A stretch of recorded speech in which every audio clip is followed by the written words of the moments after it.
강평회를 시작하도록 하겠습니다. 먼저 경상계부터 시작하겠습니다. 네, 반갑습니다. 숭실대 금융학부의 정재만이라고 합니다. 시험 문제 어땠나요? 어려웠나요? 쉬웠나요? 다 본 거 아니죠? 저 경상계일 시험 친 사람. 시험 문제 어땠어요? 어려웠어요? 쉬웠어요? 어려웠다. 쉬웠다. 네, 오케이, 알겠습니다. 그 문제가 두 문제였죠, 그죠? 한 문제는 뭐 논술 문제였고 또 한 문제는 푸는 문제, 두 문제로 나왔고요. 우리 논술 학원이나 아니면 논술 인강 들어보면 이제 처음에 강조하는 게 있죠.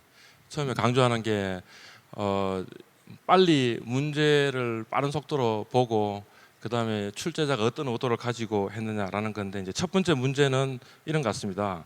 그러니까 뭔가 지문들이 나와 있는데 그 지문의 내용이 무엇을 주장하는가 하는 것을 이해할 수 있냐 하는 것을 측정하는 게 첫 번째 목적이었고요. 그 다음에 또 하나는 이제 그 표나 그래프 같은 게 나와 있었습니다. 그래서 표나 그래프를 가지고 세 번째 지문에 있는 여러 주장들을 가지고 뭔가 둘 중에 하나 입장을 정해서 논리적으로 전개하라, 이런 거였습니다. 그러니까 이제 중요한 거는 첫 번째 지문하고 두 번째 지문에 이 뭘 주장하고 있는가 하는 걸 빨리 파악하셨어야 하는 것 같고요. 그 다음에 또 하나는 이제 그래프하고 표가 나오는데 그래프하고 표를 자기 논리에 어떻게 이용해서 논리를 전개할 것인가 하는 것을 이해하는 거, 그게 중요한 거였던 것 같습니다. 그래서 이제 제시문 가 같은 경우에 이제 사실 이제 문장은 상당히 길지만 문장 중에 지금 여기 나와 있는 첫 번째 나와 있는 것처럼 몇 개의 이 단락이 이 이제 제시문가의 주요 요지를 이야기하고 있습니다. 그러니까 요지를 빨리 파악하는 게 중요하구나라는 것을 알 수 있겠습니다. 하여튼 가와 나에서 이제 두 개의 입장을 이야기를 하고 있고, 그 다음에 다에서는 실제 이제 대형마트 영업 규제에 관한 다양한 견해를 나열했습니다. 문제는 그 작년 논술 시험에서는 이제 뭐 그래프 아니면 표 이런 거 이용하는 게 없었는데, 올해 지금 이제 모의고사에는 보니까 그래프하고 표를 이용하는 그런 게 이제 들어가 있었고요. 아마 이번 실제 모의고사에서도 저희가 이제 내부적으로 합의한 것은 가능하다면 그래프나 표 같은 것을 이용해서 뭔가 논리를 전개할 수 있도록 그렇게 문제를 내려고 생각을 하고 있습니다. 평가 기준 보시면 뭐 이제 방금 이야기했던 것을 이제 그대로 반영한 건데요. 첫 번째는 제시문 가하고 나가 정확하게 어떤 주장이냐 하는 것을 그 답안지에 명시를 해야 되는 거죠. 명시를 해야 되는 거고요. 그 다음에 이제 그 그래프 두 개가 정확하게 어떤 의미를 가지고 어떤 주장 쪽에 이용해 먹을 수 있을까라는 것을 이제 미리 파악을 했어야 되고, 그걸 가지고 이제 제시문 다에 이제 옹호도 있고 비판도 있고 둘 다 있는데, 그러면 그 중에 하나를 선택해 가지고 이제 논리를 전개하면 되는 그런 문제였습니다. 뭐 제시문들은 교과서에 나와 있는 제시문들은 아니었고요. 그렇지만 교과서에 있는 내용들하고 뭔가 연관이 되어 있는 그런 제시문들을 가지고 이 제시문을 만들었습니다. 두 번째 문제는 푸는 문제였습니다. 역시 마찬가지로 다시 한번 강조하는데, 이제 문제를 풀기 전에 전체적으로 문제를 빨리 파악을 해가지고 의도가 뭔가라는 것을 파악할 필요가 있는데요. 이 푸는 문제 같은 경우에는 지문이 하나 나오고 그 다음번에 이제 본 문제가 나왔는데, 사실 그 지문을 안 읽어봐도 본 문제 푸는데 전혀 지장이 없었죠.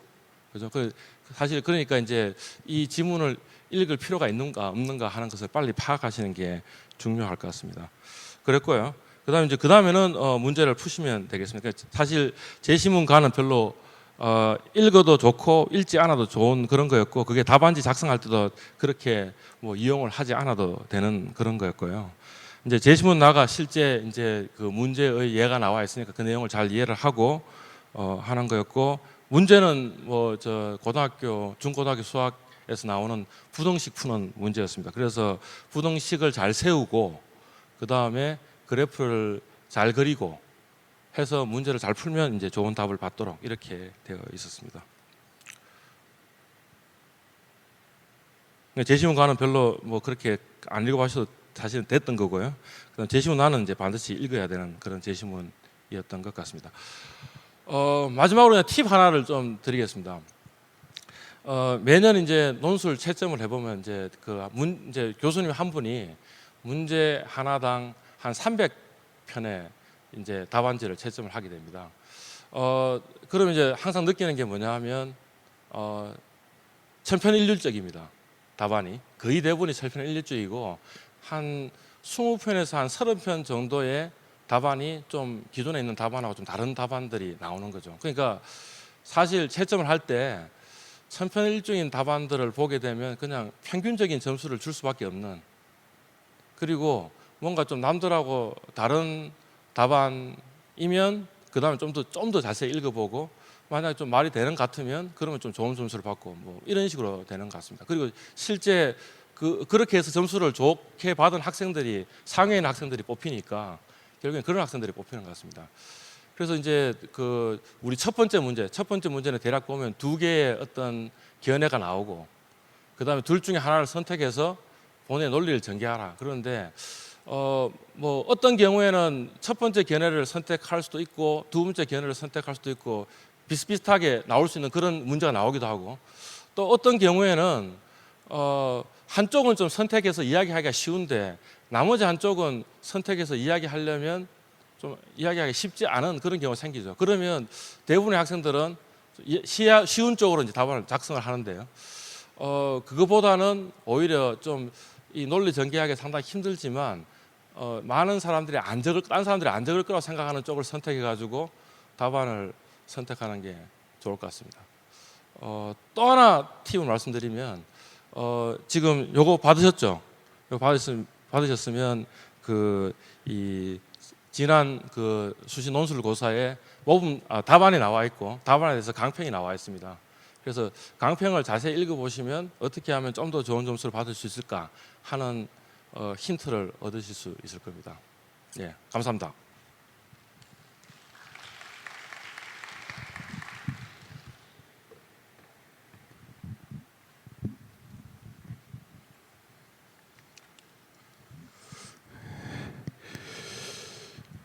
예, 저희 인문 사회 계열 문제는 좀 먼저 좀 문제 배치를 좀 말씀드리겠습니다.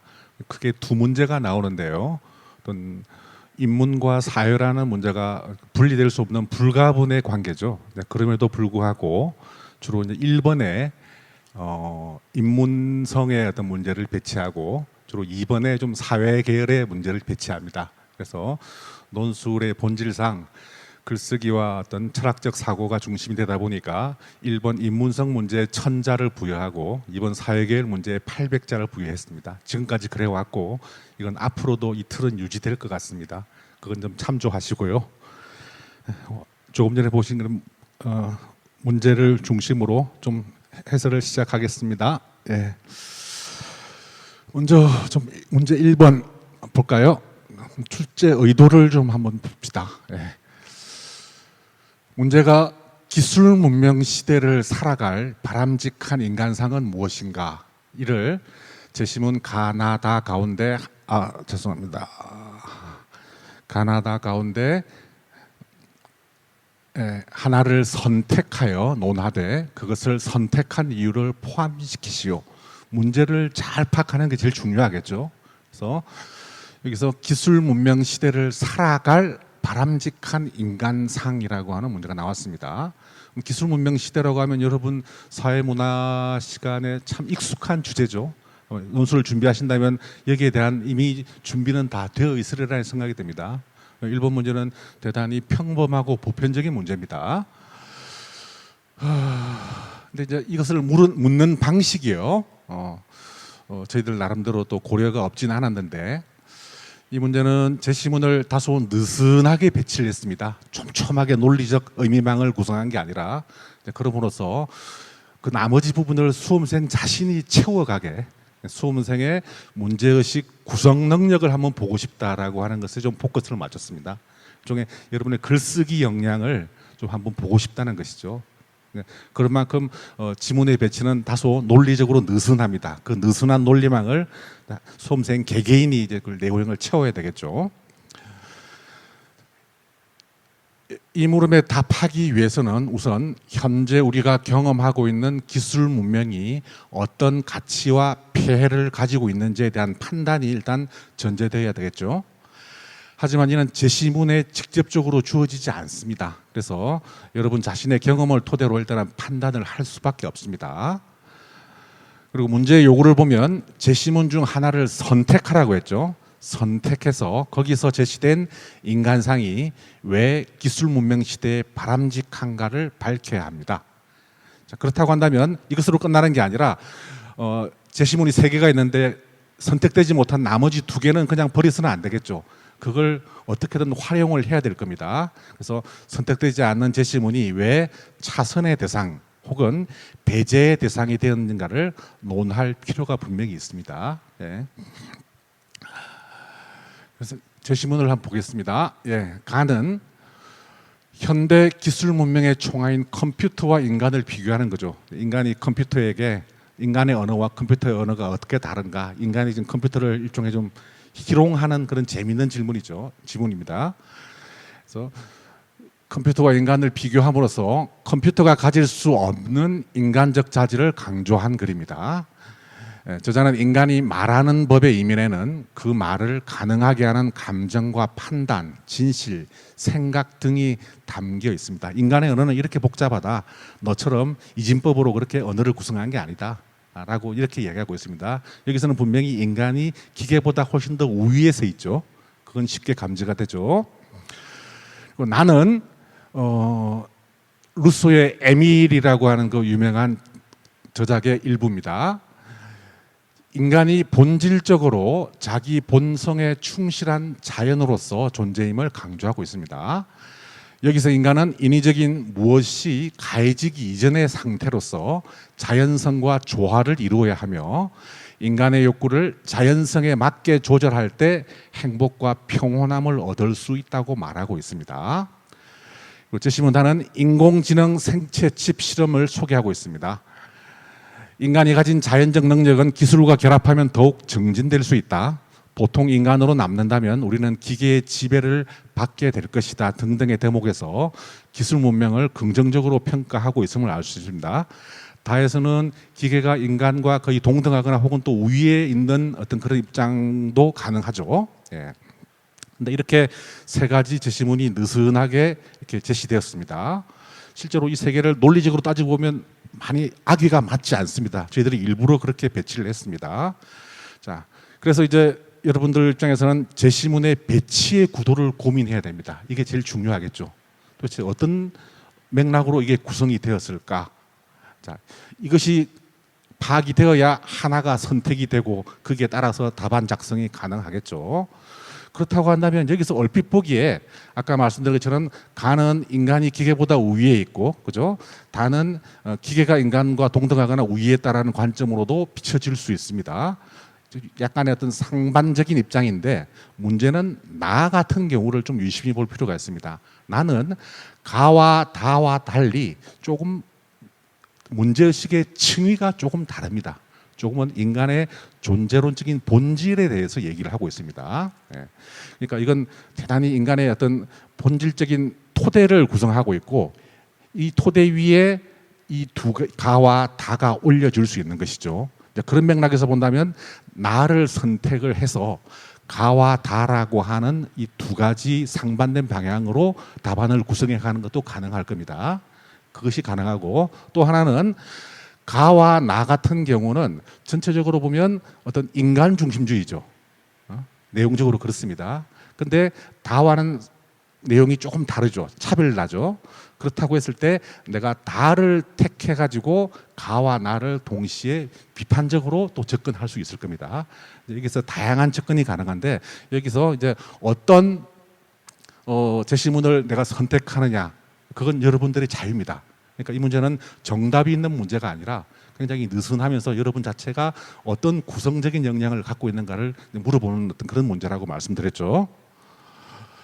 그래서 이제 답안 작성의 길잡이라고 제가 말씀드렸는데 구체적인 지침은 8월 27일 날 저희 온라인상의 그 모의고사가 끝나고 난 뒤에 아마 온라인상에 게시가 될 겁니다. 구체적인 지침은 그걸 참조하시고요. 오늘은 개략적인 접근 경로와 방법 이런 것들에 대해서 좀 제가 설명을 드리겠습니다. 자, 어떤 제시문을 선택할 것인가? 정답은 없습니다. 그럼에도 불구하고 논리적 경로는 분명히 존재합니다. 그래서 이 경로를 어떻게 파악하느냐라고 하는 것이 관건이 되겠죠. 자, 먼저 가를 선택한 경우 뭐 여러 가지 이런 다양한 답들이 가능할 텐데 그 중에 가능한 어떤 가장 유력할 수 있는 일반적인 답안은 주로 막 이렇게 나갈 겁니다. 기계 만능 시대의 비인간화 경향은 불가피하다는 점을 드러내면서 인간다움의 함양을 극복 방안으로 제시할 수 있다. 가를 선택할 경우, 자, 이런 경우에 그러면 배제된 나와 다는 어떻게 활용되느냐? 이런 경우 나처럼 기술 문명을 고려하지 않는 것은 시대착오적이다라는 이런 관점도 가능하고, 물론 얼마든지 다른 관점도 가능합니다. 창의적인 생각은 그 자체로서 존중이 됩니다. 예. 그리고 다의 경우 인간 소외가 가속화될 수밖에 없다는 점을 또 거론할 수 있습니다. 그래서 나를 선택한 경우에는 기술의 고도화에 의해서 인간 소외가 불가피하다는 점이 강조될 수 있습니다.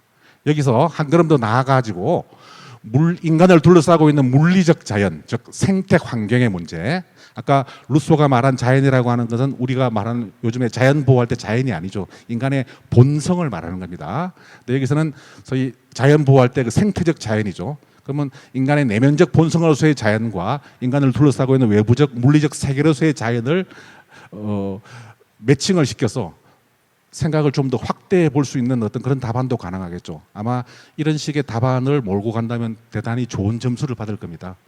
열심은 이런 식의 어떤 발상도 가능하구나 라고 그런 걸 보고 싶은 거죠. 네. 이 점을 가를 이용해서 보완할 수도 있고 다를 통해 비인간화 경향이 가속화될 수 있다는 논점을 또 강화할 수도 있습니다. 물론 여기에도 다양한 어떤 관점이 가능합니다. 그것이 논리적으로 타당하다면 다 존중될 수 있습니다. 그리고 다를 선택할 경우 기술 문명의 선용이 삶에 유익하다는 점을 강조할 수 있겠죠. 다소의 부작용을 감안하더라도 기술 문명은 우리의 삶과 분리될 수 없다라고 하는 이런 관점도 가능할 겁니다. 자, 이 경우 가와 나는 대단히 반기계적이고 반문명적이죠. 이런 관점에서 가 나를 비판적으로 활용해 갈 수 있겠죠. 이처럼 내가 어떤 걸 선택하느냐에 따라 가지고 나머지 두 개를 보충하거나 반론하거나 이렇게 다양하게 활용할 수 있는 대단히 좀 더 오픈된 형태의 좀 문제라고 할 수 있습니다. 그러다 보니까 사실상 정답이 없는 문제이다 보니 여러 가지 이런 문제는 좀 채점하는데 대단히 좀 신경을 써서 할 수밖에 없습니다. 채점자 개개인의 어떤 소양에 맡겨둘 수밖에 없고 그러다 보니까 학생들 자신의 어떤 글쓰기 능력이 여기서는 대단히 중요한 어떤 포인트로서 작용을 할 수밖에 없을 것 같습니다. 자, 이런 식의 하나의 유형을 제시해봤고요. 다음 문제 2번은요. 조금 성격이 다릅니다. 먼저 문제를 보겠습니다. 제시문 나, 다, 라를 논거로 삼아 제시문 가에서 말하고 있는 현재 우리 사회가 안고 있는 문제의 고민스러운 성격에 대해서 논하시오라고 했는데요. 자, 이 문제는 전형적인 독해력 검증 문제입니다. 얼마나 제시문을 잘 읽어내느냐, 꼼꼼히 읽느냐라고 하는 문제입니다. 구성 능력보다는 독해력 검증의 문제. 그러다 보니까 비교적 까다로운 제시문이 여기서 나옵니다. 대신 논리적 연결망은 대단히 단순합니다. 지문 자체가 좀 까다로운 대신에 그래서 이 까다로운 제시문을 제대로 읽고 이해했느냐에 초점이 맞춰져 있습니다. 자, 이를 위해 먼저 가를 세밀히 읽을 필요가 있습니다. 여기서 문제가 파생됐으니까요. 자, 여기에 이 문제의 요구치가 모두 포함되어 있기 때문입니다. 자, 학교 폭력 문제 해결은 개인이나 교육 당국, 사법 당국에 있지 않다는 점. 오히려 여러분들 의외로 생각할 수 있겠죠. 학교 폭력하면 학교 안에서 어떻게 해결돼야 한다라고 생각을 하겠죠. 제가 조금 전에 학교로 오는데 여기 상현중학교 앞을 지나는데 그 플랜카드가 붙어 있더만요. 학교 전담 경찰관 해가지고 개인의 이름이 써 있고 경찰관의 핸드폰 번호가 써 있더라고요. 그러니까 사고가 생기면 전화를 하라는 겁니다. 이렇게 1대1로 매칭 관계를 맺는데 지금 우리가 이 문제를 해결하는 방식이 다 이런 식입니다. 그랬을 때 이건 사법 당국의 학교가 공권력에 의해 가지고 이 문제를 해결했다는 것이죠. 근데 이것 자체가 문제가 있다는 것이 이 문제의 어떤 출발점이기도 합니다. 자, 이 문제는 사회 전체 차원의 문제이고 따라서 사회 전체가 해결의 주체가 되어야 한다는 점. 그런데도 현재 우리 사회는 학교 폭력의 문제를 사회 전체 차원으로 인식하지도 못하고 해결하려는 의지를 보이지도 않는다는 점이 바로 그것입니다. 이것이 현재 우리 사회가 안고 있는 문제의 고민스러운 성격의 주요 내용인 셈입니다. 그래서 문제가 지금 현재 우리 사회가 안고 있는 문제의 고민스러운 성격을 지금 물은 겁니다. 학교 폭력 자체를 어떻게 해결할 것인가라는 문제보다는 이 고민스러운 성격 자체의 내용을 구성하라는 겁니다. 그렇다 보니까 이 문제는 수험생 나름대로 학교 폭력 근절 방안을 제시하는 것만으로는 부족합니다. 이건 문제 요구치의 일부일 뿐입니다. 이를 국가와 사회, 문화 전반으로 확장시켜서 사고할 것을 요구하고 있습니다. 문제의 요구치가 이렇습니다. 예. 그럼 제시문을 좀 볼까요? 자, 먼저 나에서는 국가가 사회 문화의 관계는 둘로 나뉩니다. 국가와 사회 문화의 관계요. 여기서 여러분은 국가와 사회를 얼핏 동일시하게 생각할지 모르겠는데 국가와 사회는 별개의 개념으로서 지금 제시되고 있습니다. 하나는 모든 것이 국가에 달려 있다는 국가주의의 입장입니다. 그렇죠? 다른 하나는 국가가 다양한 세력들에 의존할 수밖에 없다. 국가는 불완전한 존재다. 그래서 다양한 세력들에 의존하고 협업을 할 수밖에 없다라고 하는 이런 입장입니다. 일반적으로 학문적으로는 후자가 훨씬 더 바람직하고 타당한 입장이라고 얘기를 하고 있습니다. 학자들은. 여기서 우리나라의 경우 전자에 가깝다는 점. 우리는 참 국가주의가 강한 나라죠. 모든 걸 다 국가에 의탁하래 그러죠. 아울러 후자가 더 타당한 입장이라면 모든 책임을 이제는 국가와 사회 또는 시민사회가 함께 지고 가야 한다는 점 등을 읽어내야 합니다. 그래서 그리고 다는 조금 내용이 어려운 내용입니다. 여러분이 전혀 배우지 않았던 생소한 내용인데 그럼에도 불구하고 헤게몬이라는 개념이 우리의 일상용어로 많이 쓰이니까 좀 한 번쯤 혹시 이 정도는 어떨까 싶어서 저희들도 한번 시험 삼아서 난이도 조정을 위해서 한번 제시를 해봤습니다. 다는 헤게몬이라는 용어에 대한 설명이다. 일반적으로는 일상용어로는 주도권 정도로 이해가 되죠. 자, 여기서는 헤게모니의 내용이 강제와 동의라고 하는 두 가지 의미가 결합되어 있다는 점. 그리고 사회의 지배 세력이 사회를 주도하고 있는 지배 세력이 헤게모니를 행사하지 못하면 이때 헤게모니는 부정적으로만 생각하시면 안 됩니다. 대단히 긍정적인 의미를 포함하고 있습니다. 사회는 정상적으로 작동되기 어렵다는 점을 읽어내야 합니다. 이를 우리 사회에 적용해 보면 사회적 지배 세력의 역할이 미비하다. 한국 사회를 이끌고 있는 주도하고 있는 지배 세력의 역할이 미비하다. 사회 지배 계층의 역할이 미비하다라는 점. 그리고 그 이유 중 하나가 지배층의 헤게모니가 부재하다는 점 등등을 유추할 수 있습니다. 그리고 라는 한국 근대사의 과정에서 사회적 주도 세력이 형성하지 못했다는 점을 설명하고 있습니다. 이로 인해서 사회가 독자적인 규범을 생산하는 일이 불가능했고 결과적으로 국가의 폭력 관행을 쫓아갈 수밖에 없었다는 것입니다.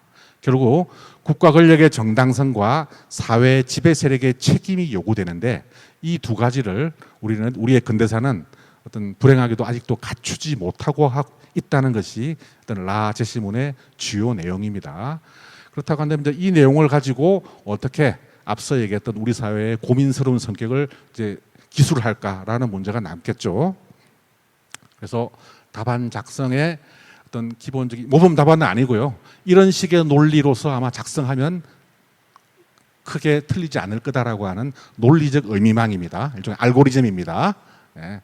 그래서 먼저 학교 문제는 전통적인 인성 교육이나 뭐 효나 충이나 뭐 이런 식의 전통적인 인성 교육이나 공권력의 개입으로는 근본적인 해결이 불가능하다라고 하는 어떤 전제가 먼저 설정이 돼야 되고요. 왜냐하면 이는 학교 안의 문제만이 아니라 학교 밖의 문제이기도 하기 때문이다. 여러분 교실에서 일어나는 다양한 뭐 사고들 또는 뭐 이즘에 같은 그런 현상들 그 자체가 학교 개개인의 문제가 아니라 하나의 사회적 현상이다라고 하는 차원으로서 생각을 확장이 필요하겠죠. 그래서 이를 근본적으로 해결하기 위해서는 국가와 사회, 국가와 문화 전체가 나서야 되는 문제입니다. 이를 위해 우선 국가와 사회의 건강한 관계 정립이 필요하겠죠. 그러나 우리 근대사의 경우 국가는 그 수립과 권력 행사 과정에서 대단히 아쉽게도 도덕적 정당성을 획득하는데 거의 실패해 왔습니다. 네. 그것이 이제 주로 라 제시문에 나와 있죠. 동시에 국가가 사회를 대체함으로써 사회는 보이지가 않고 국가가 모든 게 전부가 되어버린 셈이 됩니다. 그래서 국가가 사회를 대체함으로써 사회를 주도해야 할 주도 계급이 주도 세력이 제대로 형성되지 못했다는 겁니다. 그건 일종의 어떤 한국 사회의 시민사회층의 약화라고 하는 이런 문제로 드러나겠죠. 그래서 결국 국가와 사회의 건강한 관계 정립과 국가와 사회를 주도하는 주도적 사회 계급 간의 바람직한 역할 분담이 문제를 해결하는 근본적인 방안일 수 있다. 모든 걸 국가에 맡겨서도 안 되고 국가와 시민사회가 일정 정도 역할을 분담해서 전체가 같이 고뇌해야 이 문제를 우리가 겨우 해결할 수 있다라고 하는 이런 관점으로서 여러분의 생각을 교문 안에서 교문 바깥으로 이렇게 좀 끌어내 봤습니다. 그래서 이 논리를 제시문 4개의 통해를 통해서 어떻게 좀 잘 구성할 수 있느냐. 그러니까 제시문을 잘 파악하면 구성하기는 그렇게 어렵지 않습니다. 그러니까 제시문 파악, 독해 능력에 키포인트가 있다 그랬죠. 아무튼 이런 맥락으로 아마 모범 답안이 구성되면 좋은 점수를 받을 수 있을 겁니다. 이번은 이 정도입니다. 마지막으로 좀 종합 정리를 좀 해보겠습니다. 좀 먼저 문제 유형과 난이도에 관해서 이번은 수시 모의고사죠, 그죠? 그래서 저희 모의고사는 1번을 아까 말씀드린 것처럼 구성력 중심과 2번은 독해 중심으로 이렇게 배치를 해봤습니다. 다양한 문제 질문 방식이 존재하겠죠. 이번 모의고사에서는 1번을 구성력 중심으로 2번은 독해 중심으로 이렇게 가봤습니다. 근데 본고사의 경우에서는 다른 유형도 가능합니다. 꼭 이 유형대로 놓는다는 게 아니라 얼마든지 다른 유형이 있으니까 다른 유형도 가능합니다. 그리고 이번에는 이미지와 도표를 활용하지 않았는데 본고사에서는 이미지와 도표 활용도 가능합니다. 네. 그리고 모의고사가 끝나면 이 채점을 해보고 이 결과를 분석해서 난이도를 좀 조절합니다. 저희들이 특히 이제 인문계 문제와 사회계 문제 나누어 가지고 특히 좀 사회계 문제가 좀 어려웠다라고 하면 이것을 본고사에서는 좀 더 쉽게 조절하고 아무튼 전체적으로 평균 한 60점에서 70점 정도 되게 난이도를 조절할 겁니다. 60에서 70이라고 하면 여러분이 체감하기에 참 만만하다. 뭐 좀 쉽게 느껴진다라고 하는 정도가 됩니다. 네. 그런 식으로 그렇게 저희들 어렵지 않게 보다 좀 큰 보편적인 주제를 좀 쉽고 친근하게 내려는 전체적인 방향을 갖고 있으니까요. 너무 겁먹지 마시고요. 그리고 교과서 EBS 교재를 포함합니다. 연계 정도에 관해서 좀 말씀드리겠습니다.